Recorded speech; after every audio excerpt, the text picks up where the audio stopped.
अंतरराष्ट्रीय युवा विद्वान, जैन दर्शन में यूनिवर्सिटी टॉप व गोल्ड मेडलिस्ट, जैन सिद्धांत एवं न्याय विषयों को सरलता से समझाने वाले, यूएसए, इंग्लैंड, ऑस्ट्रेलिया आदि अनेक देशों में जैन धर्म की महती प्रभावना करने वाले, पंडित टोडरमल पुरस्कार, युवा विद्वत रत्न आदि अनेक पुरस्कारों से सम्मानित मूर्धन्य विद्वान डॉक्टर संजीव कुमार गोधा जयपुर द्वारा जानिए धर्म का मर्म।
हरिहंत सिद्ध सूर्य उपाध्याय साधु सर्व अर्थ के प्रकाशी मांगलिक उपकारी है।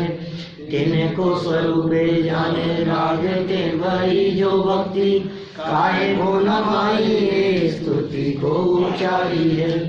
धन्य धन्य तेने इसे काज सब आज भय कर जोड़े बारे बारे वंदना हमारी है।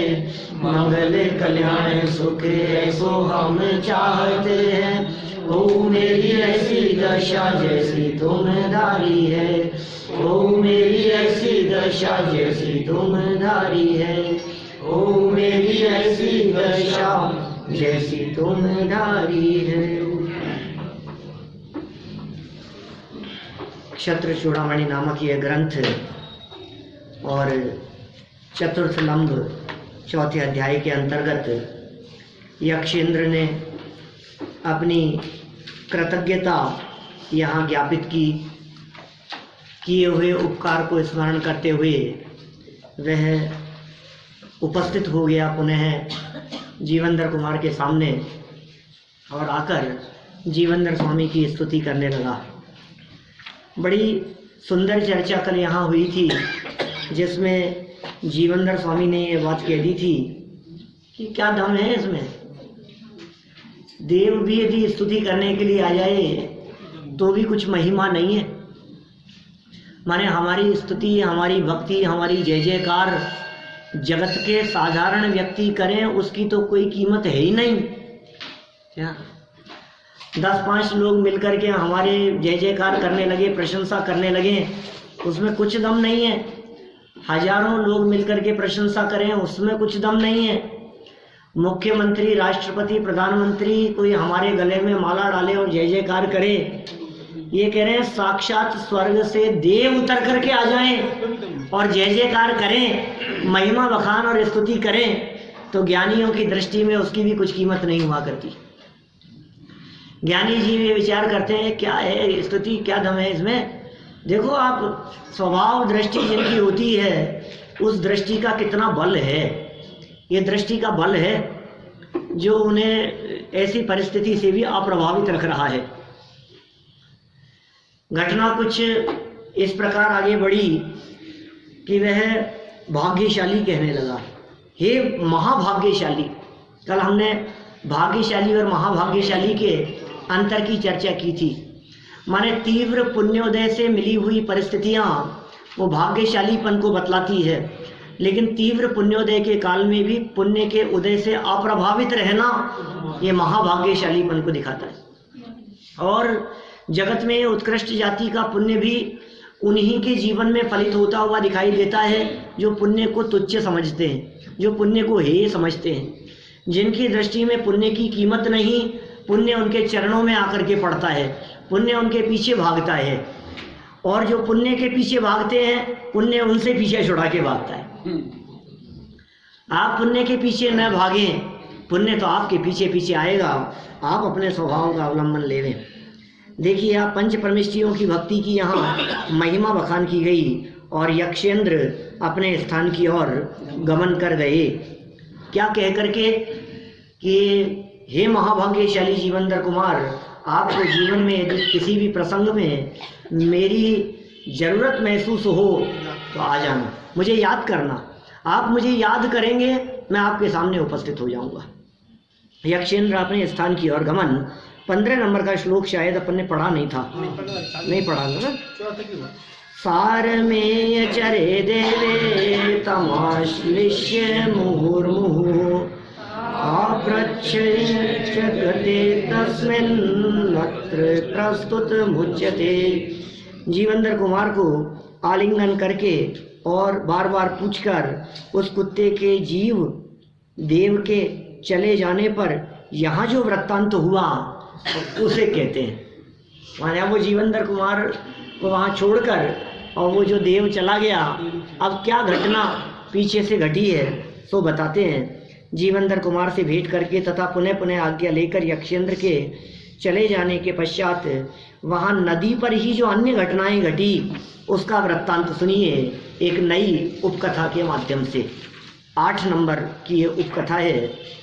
2 सखियों में चूर्ण की उन्मत्तता पर ईर्ष्या, उत्तमता पर, किसका चूर्ण उत्तम है इस विषय पर दोनों में ईर्ष्या होने लगी, झगड़ा विवाद। आपको ध्यान आ रही है कि कुछ बातें नहीं ध्यान आ रही, भूल गए? 4-6 महीने हो गए, लगभग 5-6 महीने पुरानी बात हो गई। जब हमने पहले ये पूरा का पूरा इसका सारांश सुना दिया था ना, उस समय ये घटना का उल्लेख आया था उसमें भी। चलो, चूर्णार्थम सुर मंजरिया स्पर्धा भूद गुणमालया एकार्थ स्प्रहया स्पर्धा न वर्धे तात्र कस्य वा। चूर्ण के लिए सुरमंजरी की ईर्ष्या गुणमाला के साथ हुई।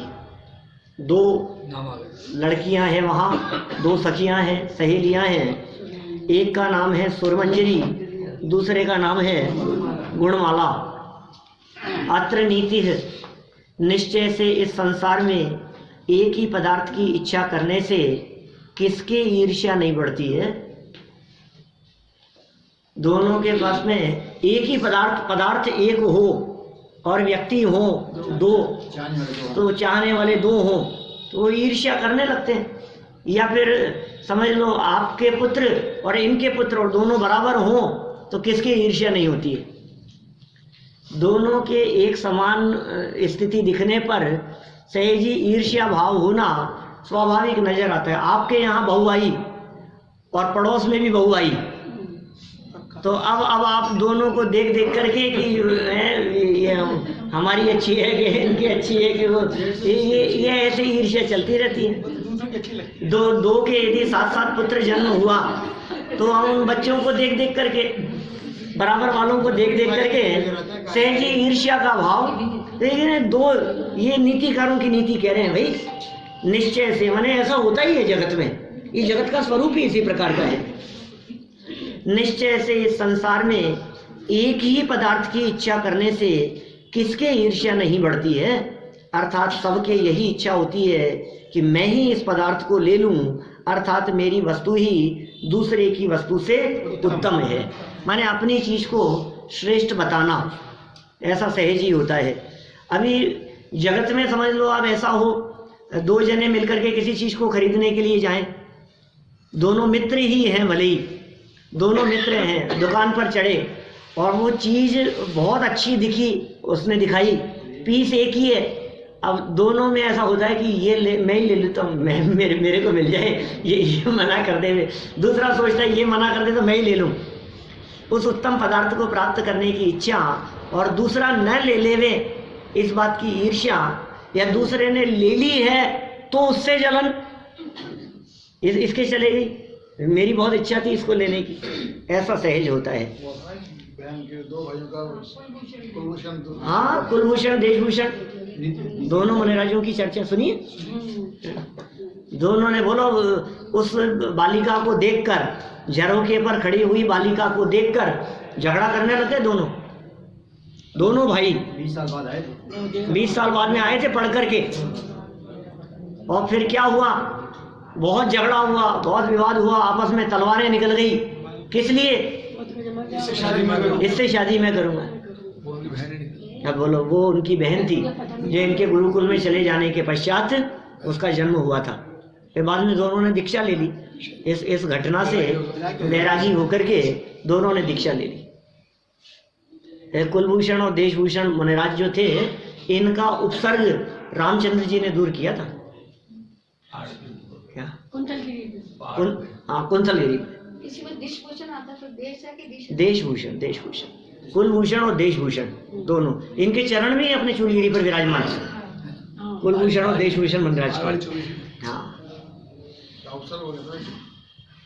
अब जो भी था वो तो देवकृत ऐसा तो उपद्रव और इस तरह का, इसका नाटक दिखाया था उसने अपने यहाँ टोडरमल स्मारक में। बहुत पुरानी बात है, कोई 22-25 साल पुरानी बात होगी। डीपी कौशिक ने। हाँ, पहले बहुत चलते थे, माने ये बात होगी कोई 25 साल से या 30 साल पुरानी घटना होगी कम से कम। वो तो मर ही गया खुद ही, बहुत साल हो गए। तो यही दृश्य उसने पूरा यहाँ प्रदर्शित किया था मंच पर। देखिए, गुणमाला और सुरमंजरी नाम की दो सखियों में अपने द्वारा बनाए गए चूर्ण की महत्ता पर ईर्ष्या उत्पन्न हो गई, क्योंकि अनेक वस्तुओं में मेरी वस्तु ही सर्वोत्तम है, ऐसी भावना वस्तु बनाने वाले प्रत्येक मनुष्य की होती है। विशेषार्थ, दोनों सखियों में यह विवाद पराकाष्ठा पर पहुंच गया कि मेरा चूर्ण ही सर्वोत्तम है। अंदर कषाय परिणाम हो तो अज्ञानी जीव अपने कषाय की अभिव्यक्ति या पुष्टि के लिए कुछ भी निमित्त बना लेता है। ये है चक्कर। अंदर में यदि कषाय भाव हो तो झगड़ने के लिए कुछ भी निमित्त बना लेगा। सचिन और बालक तो आपस के अंदर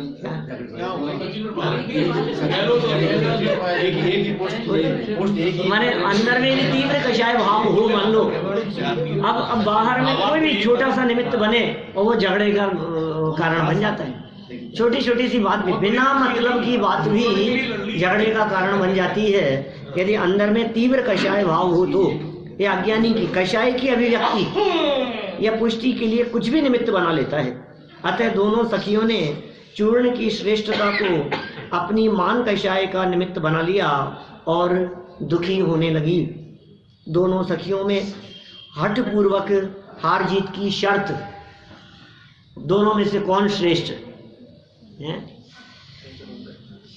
माभूत पराजिता स्नाता नादे ये वारिणीति गई, संगिराते स्मते सख्यौ मात्सर्यात् किम न नश्यति।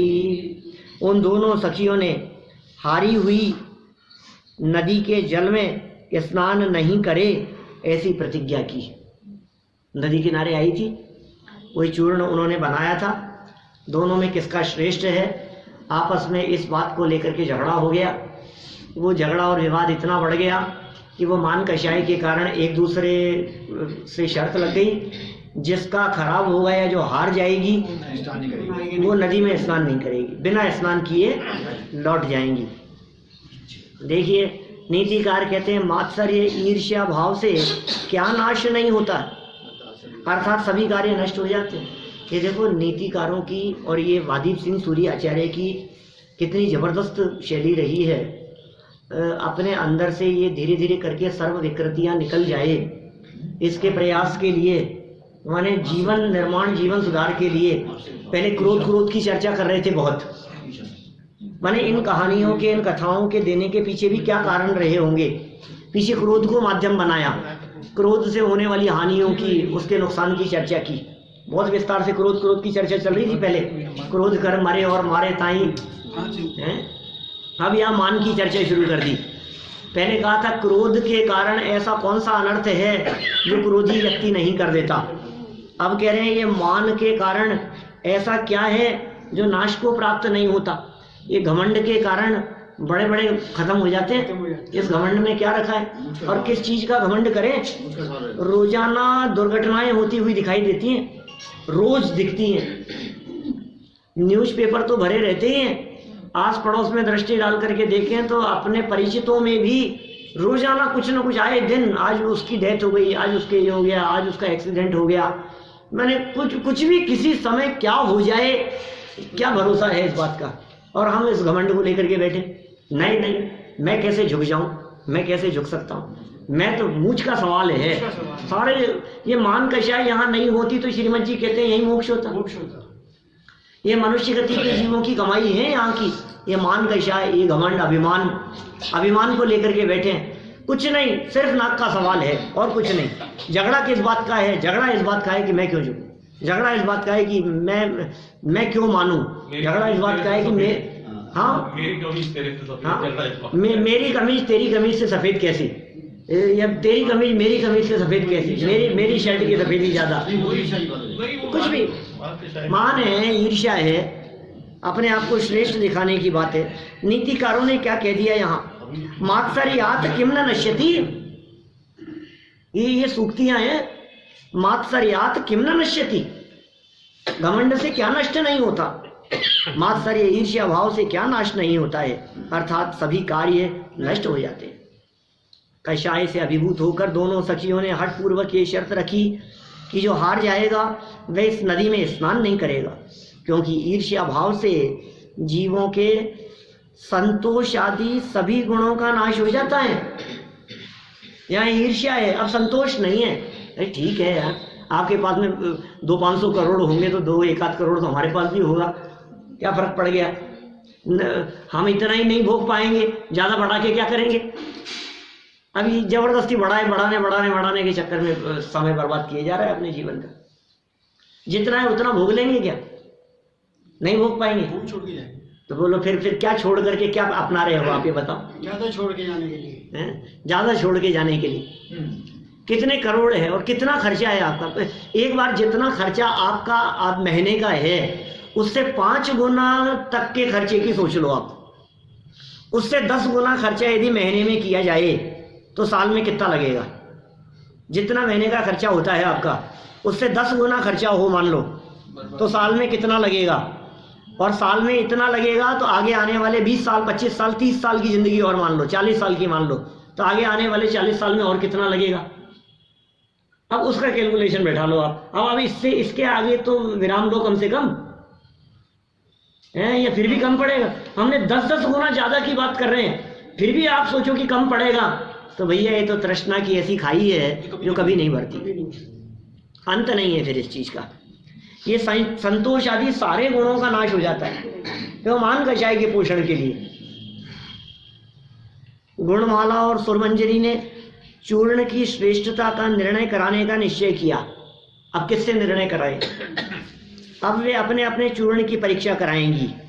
जिसका चूर्ण श्रेष्ठ नहीं है ऐसा निर्णय होगा वह हारी हुई मानी जाएगी तथा नदी में स्नान भी नहीं करेगी। ऐसी दोनों ने हठ पूर्वक प्रतिज्ञा कर ली, शर्त लगा दी उन्होंने, कंडीशन रख दी ऐसी। चूर्ण की परीक्षा के लिए भेजा जाना, चूर्ण को परीक्षा के लिए भेजा जाना। कन्ये प्राहिणुतां पश्चात् चेटयौ स्वे निकटे सतान् कुत्सितं कर्म किं वा मत्सरेभ्यो न रोचते। फिर दोनों कन्याओं ने अपनी अपनी दासियों को चूर्ण की परीक्षा करने वाले सज्जन पुरुषों के समीप भेजा। ये दासियों ने दोनों दोनों उत्तम कुल से थी, उच्च कुल से दासियां थी उनके साथ में। निश्चय से मत्सर करने वाले जीव को कौन कौन से खोटे कार्य नहीं रुचते हैं, अर्थात सभी खोटे कार्य रुचते हैं। तदनंतर दोनों सखियों ने अपनी अपनी दासियों द्वारा परीक्षक विद्वानों के पास चूर्ण परीक्षार्थ भेजा, क्योंकि ईर्ष्या करने वालों को सभी प्रकार के खोटे कार्य अच्छे लगते हैं। चूर्ण का परीक्षार्थ आना। अस्तिशातामथागत्य चेतयो जीवक कोविदे अनवद्या सती विद्या लोके किम न प्रकाशते। तदनंतर वे दोनों दासियां बुद्धिमान जीवंदर कुमार के समीप आकर ठहर गई।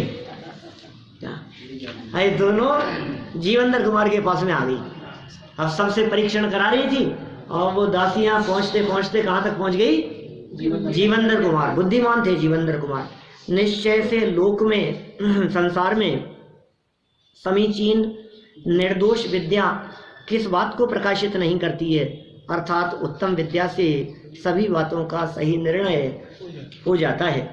माने जीवंदर कुमार बुद्धिमान थे ना, बहुत विद्या थी उनके पास में, किस बात का निर्णय नहीं कर पाएंगे वे? अपनी बुद्धि से सही गलत का निर्णय तो कर लेंगे। अंत में दोनों सखियों की दासियां विद्वान जीवंदर कुमार के पास अपने अपने चूर्ण की परीक्षा कराने आई, क्योंकि उत्तम और पूर्ण विद्या जगत के सभी पदार्थों को जानती है। जीवंदर कुमार सभी निर्दोष विद्याओं के धनी हैं, अतः चूर्ण की परीक्षा के लिए दासियों का उनके पास आना स्वाभाविक ही है, क्योंकि निर्दोष और पूर्ण विद्या से ही पदार्थों का यथार्थ निर्णय होता है जो जीवंदर कुमार के पास है। इसीलिए दोनों दासियां अनेक विद्वानों से परीक्षण कराते हुए जीवंदर कुमार के पास उपस्थित हुई और उनसे चूर्ण की परीक्षा का निवेदन करने लगी। देखो, बहुतों से ये भी हो सकता है, बहुतों से उस चूर्ण की उत्तमता का परीक्षण कराने का प्रयास कर रही थी, लेकिन कोई उनको परफेक्ट जवाब नहीं दे पाया। ऐसा भी तो हो सकता है ना। आपको हमने दो कपड़े दिखाए, इन दोनों में से कौन सा अच्छा है? अब आपने हाथ में लेकर के बतलाया, बोले कौन से की क्वालिटी अच्छी है? तो आप कहोगे यार ये भी अच्छा लग रहा है, ये भी पता नहीं, दोनों में से हम तो नहीं निर्णय कर पा रहे। तो ऐसे बहुत लोगों से उन्होंने पूछा, कहीं कोई संतोषजनक जवाब नहीं मिला। अब मिल गए सामने एक ऐसे सज्जन जो सर्व कलाओं में निपुण हैं, सारी विद्याओं के ज्ञाता हैं, ये जीवंदर कुमार। उनसे निवेदन करने लगी। जीवंदर कुमार का गुणवान चूर्ण का निर्णय, जीवंदर कुमार का निर्णय, गुणवद गुणमालायाशु चूर्णम निर्वर्ण्य सौभ्यधात पांडित्यम ही पदार्थानाम गुण दोष निश्चय है। उन जीवंदर कुमार ने गुणमाला के चूर्ण की परीक्षा कर उसे गुणवान बताया। क्या गुणमाला जो थी उसका जो चूर्ण उसे अच्छा बताया। अत्र नीति है, निश्चय से पदार्थों के गुण और दोष का निश्चय करना ही पांडित्य है। माने विद्वत्ता किसका नाम है? पहले विद्वान की परिभाषा बतलाई थी, यहाँ पांडित्य की बतला रहे हैं। शब्द एक जैसे दिखते हैं। गुण और दोष की परीक्षा, गुण और दोष का यथार्थ निर्णय, ये पांडित्य का लक्षण है। जीवंदर कुमार ने दोनों के चूर्णों का सूक्ष्मता से परीक्षण किया और उपयोगिता की दृष्टि से गुणमाला के चूर्ण को उत्तम बताया। वास्तव में पदार्थों के गुण और दोषों का निर्णय करना ही विद्वत्ता है, पांडित्य है। वस्तुओं के वस्तुगत गुण दोषों के आधार पर निष्पक्ष और यथार्थ निर्णय करना ही पांडित्य है। जीवंदर कुमार अनेक विद्याओं में निपुण तो थे ही, अतः उन्होंने गुणमाला के चूर्ण को ही कालोचित, सगुण और उत्तम बताया। कालोचित मतलब इस काल में ये उचित है, इस काल में, इस मौसम में, इस समय में ये चीज़ ज़्यादा उपयोगी प्रतीत होगी, लोगों के लिए ज़्यादा गुणकारी होगा। जैसे ही उन्होंने गुणमाला के चूर्ण को उत्तम बताया,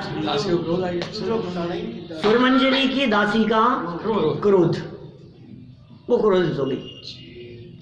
चेटी तु सुरमंजर्या तत् श्रुत्वा रोषणाब्रवीत् अन्यैरप्युक्त मुक्तं तये किम यश्च भवानिति। किंतु सुरमंजरी की दासी ने यह बात सुनकर क्रोधित होते हुए दूसरों से कहा हुआ ही आपने कहा क्या, उनके साथ आपने पढ़ा है, इस प्रकार बोली। या ये भी हो सकता है पूर्व में भी एक दो व्यक्ति गुणमाला के चूर्ण को उत्तम बता चुके होंगे, ऐसा भी संभव है। तो बोले आप भी उन्हीं मूर्खों के साथ पढ़े हो क्या, आपने वही शिक्षा प्राप्त की है क्या। माने बकने लगी कुछ भी उटपटांग, दासी थी।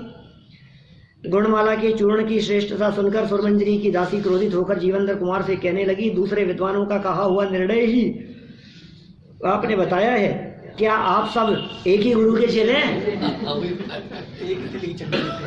एक ही थैली के चट्टे बट्टे। विशेषार्थ, पक्षपाती जीव को यथार्थ निर्णय नहीं रुचता है। तो बोलो क्या करें, जिनकी होनहार खूटी होती है, जो कशाई होते हैं या जिनकी अधोगति होनी होती है, उन जीवों को ये यथार्थ निर्णय रुचता नहीं है, क्योंकि पक्षपात के कारण जीव अंधा हो जाता है। यहाँ सुरमंजरी की दासी को जीवंदर कुमार का निर्णय पक्षपात पूर्ण लगा, अतः उसे क्रोध आना स्वाभाविक है। तो गुस्सा आएगा ही उसको, तो उसको ऐसा लगा कि ये पक्षपात पूर्ण निर्णय हो रहा है, क्रोध करने लगी। गुणमाला के चूर्ण की श्रेष्ठता सिद्ध होना। चूर्णयोर्लिभि स्वामी गुणदोषावसादयत् निर्विवाद विधिनो चेन्नई पुण्यं नाम किम भवेत। फिर जीवंदर कुमार ने गुणमाला और सुरमंजरी के चूर्णों के गुण और दोषों का निर्णय भ्रमरों के द्वारा सिद्ध किया। क्या भंवरों के द्वारा उस चीज को सिद्ध किया। कैसे भंवरे भी जो हैं, भ्रमर, हाँ भ्रमर, भ्रमर माने तो भंवरे ही होते हैं। हाँ भ्रमर माने भंवरे, भ्रमरों के माध्यम से, भंवरों के माध्यम से, क्योंकि भंवरे जो होते हैं वे खुशबू सुगंध पर, पुष्पों की सुगंध पर आकर के बैठते हैं, तो उनके माध्यम से उन्होंने ये परीक्षण कराया। देखिए क्या, यदि विवाद रहित युक्ति ना हो तो फिर चतुराई ही क्या कहलाई। माने जीवंदर कुमार की कुशलता, जीवंदर की चतुराई, उनका पांडित्य, यदि वो विवाद रहित ना होवे तो फिर वो चतुराई किस बात की है, फिर वो किस बात के पंडित हैं। माने यदि वो अपने तर्क, अपनी युक्तियों से अपनी बात को सिद्ध न कर सके तो फिर काय के विद्वान, काय की विद्वत्ता उनकी, काय का पांडित्य, सब किस काम का है। अपनी चतुराई से उन्होंने जिसका निर्णय किया, ऐसा नहीं ये दो है, दो में से बताओ कौन सा अच्छा है, तो आपने बता दिया ये अच्छा है। बोले भाई साहब ऐसे काम नहीं चलेगा, ये अच्छा क्यों है ये बताओ।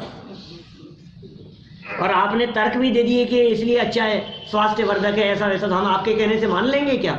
आप सिद्ध करो कि ये स्वास्थ्यवर्धक कैसे है, आप सिद्ध करो। आप दो कपड़े आपको दिखाए, आपने कहा कि ये अच्छा है, ये बहुत चलेगा, ये कपड़ा ऐसा है, इससे ऐसा होगा, इसको पहनने से आपको अच्छा फील आएगा, तो ये कैसे कह दिया आपने, अभी कैसे कह रहे हो आप।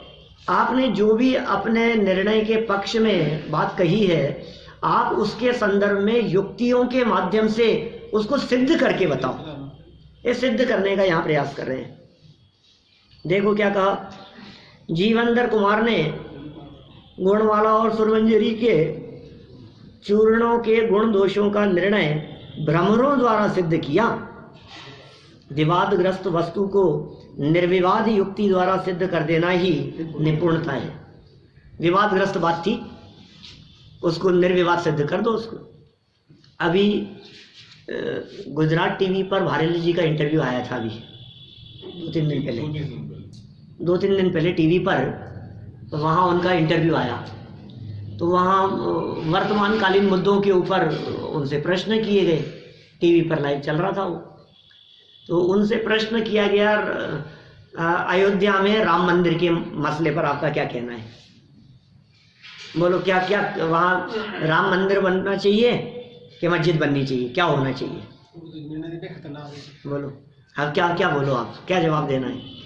तो उन्होंने कहा, कल भी चर्चा हुई मेरी, साथ में बैठे थे, उन्होंने अयोध्या कितनी बड़ी थी, उन्होंने वहाँ जवाब दिया कि रामचंद्र जी की जो अयोध्या थी वो अयोध्या कितनी बड़ी थी, क्या रामचंद्र जी की उस अयोध्या के राज्य में क्या विरोधी लोग नहीं रहते होंगे? क्या उन लोगों का प्रश्रय नहीं रहता होगा? इतनी बड़ी अयोध्या में राम मंदिर भी बने और इतनी बड़ी अयोध्या में कुछ दूरी पर 1-2 किलोमीटर दूरी पर यदि मस्जिद भी बने तो क्या ऐतराज है? उसका जवाब दिया उन्होंने। बोले क्या अयोध्या के अंदर मंदिर ही बने या अयोध्या में मस्जिद ही बने, इस विवाद की क्या जरूरत है? क्या दोनों चीजें नहीं बन सकती हैं? क्या दोनों संप्रदाय, ये काम तो राजनीतिकों का नहीं है। उन्होंने वहां कहा ये राजनीतिक लोगों ने इसको राजनीतिक मुद्दा बना रखा है, ये काम तो विद्वानों का है, ऐसा बोले वो। यदि विद्वान लोग चाहें, यदि पंडित लोग चाहें, दोनों ही पक्ष के विद्वान लोग चाहें तो इस मुद्दे में शांति हो सकती है। और समाधान स्वयं ने विद्वान होने के नाते समाधान दिया कि दोनों बनाओ ना, क्या दिक्कत है? थोड़ी दूरी बनाओ, क्या दिक्कत है? कुछ दूरी पर बनाओ, उसमें कहाँ झगड़े का कहाँ सवाल है? उस जगह पे पर्टिकुलर जगह से क्या लेना देना है? सोच का फर्क है ना। कोई वही उसी जगह पर जन्म हुआ था कि उसी जगह पर वो था, कोई झगड़ा है। मिल बैठ करके यदि चर्चा की जाए तो समाधान निकलेगा। मेरा कहने का मतलब ये है, यहाँ जो ये चर्चा उठी है, विद्वान किसी भी चीज का निर्णय किस प्रकार देते हैं, ये विवाद रहित निर्णय जिसमें दोनों पक्षों को विवाद ना होवे, बात अपनी भी कही जाए और अपनी बात को कहते हुए उसे तर्क और युक्ति से इस प्रकार सिद्ध किया जाए कि सामने वाले को सहज रूप से वो बात स्वीकृत हो जावे, यही विद्वत्ता है। देखो, विवादग्रस्त वस्तु को निर्विवाद युक्ति द्वारा सिद्ध कर देना ही ये निपुणता है। जीवेंद्र कुमार ने उन दोनों चूर्णों को आकाश में उड़ाया। जब गुणमाला के चंद्रोदय नामक चूर्ण को आकाश में उड़ाया तो सुगंध के लोभी भ्रमर भंवरे चूर्ण की गंध से वहां आ गए। इस प्रकार सुरमंजरी की दासी के समक्ष ही गुणमाला के चूर्ण की श्रेष्ठता को प्रत्यक्ष प्रमाणित कर दिया। चूर्ण को उड़ाया तो चूर्ण को उड़ते हुए, हवा में उड़ते हुए देखकर दुनिया न मालूम कहां से बहुत सारे भंवरे आकर एकत्रित हो गए, इकट्ठे हो गए वहां। सुरमंजरी का चूर्ण सदोष आकालिकतया दुष्टम चूर्णमन्यदवर्णयत् नैय कालकृतं कर्म कार्य निष्पादन क्षमम्। जीवेंद्र कुमार ने सुरमंजरी के चूर्ण को असमय में बनाए जाने से दूषित बताया, अर्थात सुरमंजरी का चूर्ण वसंत ऋतु के लिए प्रतिकूल था, इसलिए उसमें सुगंध न होने से उस पर कोई भंवरा नहीं आया। देखो, दो तरह की बात यहाँ कह दी है। समयानुकूल नहीं था वो, समय के अनुसार नहीं है, मौसम के अनुसार नहीं है, वर्तमान इस मौसम के अनुसार ये उपयोगी नहीं है। असमय में बनाए जाने से, असमय में बनाए जाने से के दो अर्थ हैं।